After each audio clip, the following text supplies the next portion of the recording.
Bonjour everyone, Madam Blue here. Welcome back to my channel. So today we are doing a traditional install.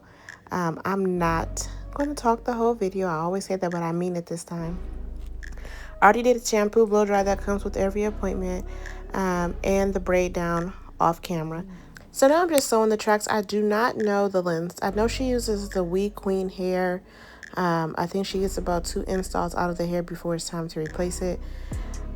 This looks like it might be like 26 inches, but I don't know, child. Either way, she likes a lot of hair. I told her last time that I can't remember if this was the time before or after, but one time we had sewed in like 4 bundles, and I was like, girl, we can't do that anymore. I know you like it thick and long, but we cannot do that. Your real hair cannot hold the weight of those bundles.